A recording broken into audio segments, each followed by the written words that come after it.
Next question over here. Hi, yes. My name is Patrick. I'm a student at Centennial College. My question is, in Islam it says, Jesus Christ, peace be upon him, is not the Son of God. When we are all children of Allah and born of mother and father, for he is only born of a mother, why is he not the Son of God?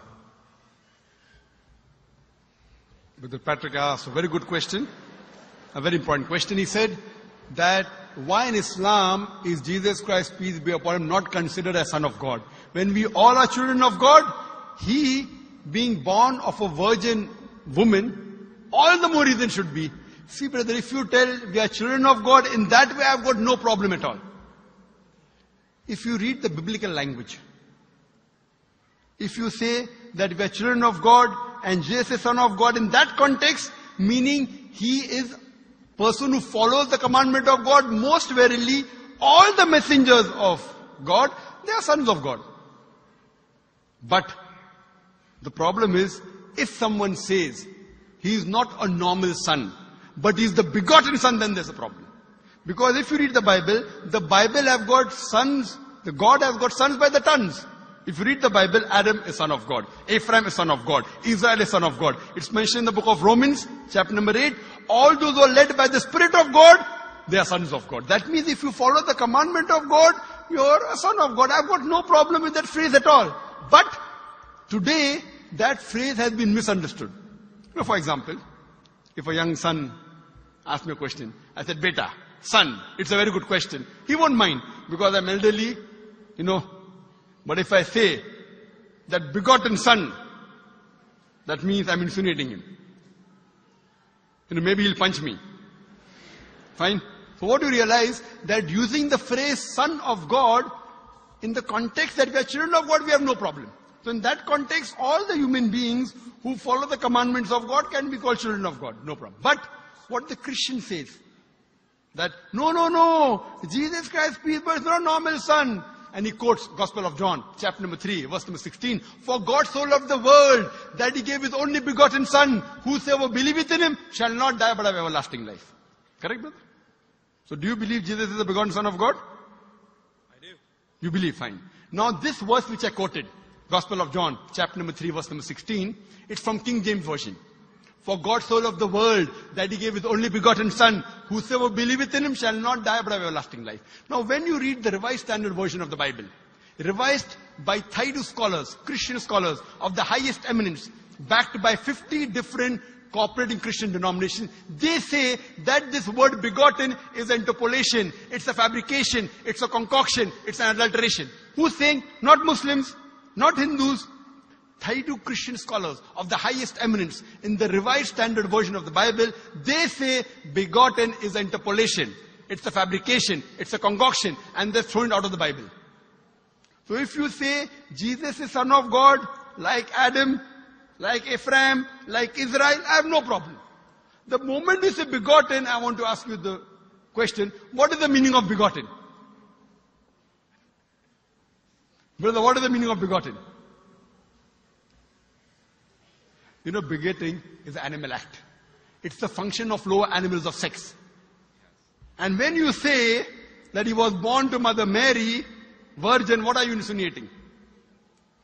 And if you say, because Jesus Christ, peace be upon him, is God or Son of God, because he was born to Mother Mary, Quran gives the reply in Surah Imran, chapter number 3, verse number 59.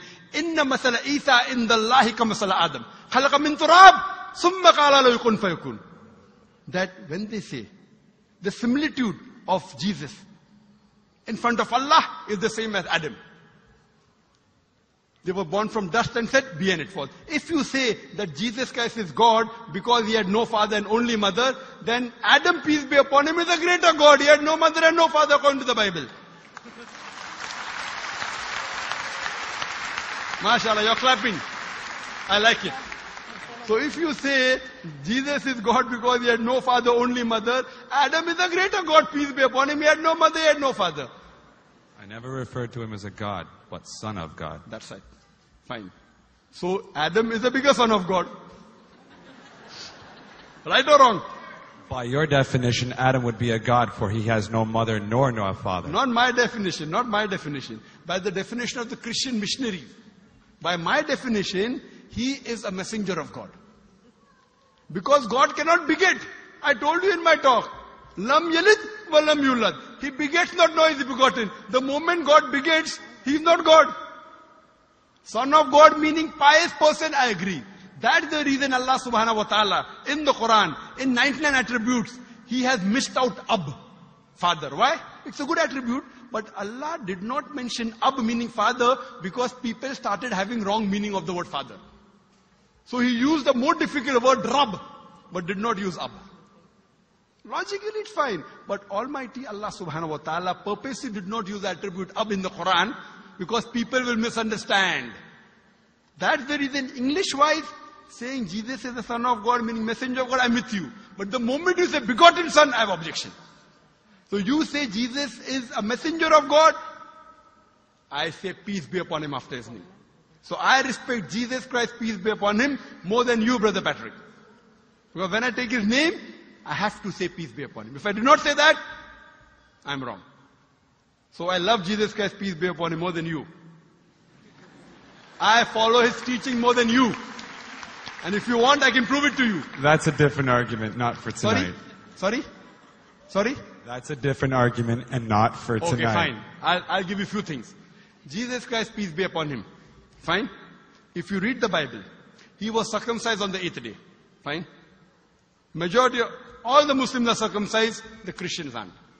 So if you say Christian means a person who follows the teachings of Jesus Christ, peace be upon him, then it's mentioned in the book of Leviticus, chapter number 11, verse number 7 to 8. It's mentioned in the book of Deuteronomy, chapter number 14, verse number 8. You should not have pork. It's mentioned in the book of Isaiah, chapter 65, verse number 2 to 5. Should not have pork. Muslims don't have pork. Most of the Christians have pork. If you read the book of Ephesians, chapter number 5, verse number 18, in the book of Proverbs, chapter number 20, verse number 1, it says you should not have alcohol. Muslims as a whole don't have alcohol. Most of the Christians have alcohol. If you say Christian means a person who follows the teachings of Jesus Christ, peace be upon him, we Muslims are more Christian than the Christians themselves. We love him. We respect him. If you say, I love Jesus Christ, peace be upon him, but don't follow his teachings, your love is false. We, therefore, mashallah, I love Jesus Christ, peace be upon him, more than most of the Christians. Because I follow his teachings, I respect him, I revere him. And Jesus Christ also said, in the Gospel of John, chapter number 16, verse number 11 to 14, I have many things to say unto you, but ye cannot bear them now. For he, when the Spirit of truth shall come, he shall guide you unto all truth. He was talking about Prophet Muhammad to come. So Jesus Christ, peace be upon him, said, you have to believe in the last and final messenger, Prophet Muhammad sallallahu alaihi wasallam. So even that way I'm following Jesus Christ, peace be upon him. I believe in Prophet Muhammad. Do you believe in Prophet Muhammad as the messenger of God? I do. MashaAllah. Now you're more closer to... Allahu Akbar. Allahu Akbar. Subhanahu wa ta'ala. Now he wants to say the Shahada, and then we will move on and say, Ashhadu an la ilaha illallah, la ilaha illallah, illallah, illallah, wa ashhad an Muhammad, Rasulullah. Rasul, Allah.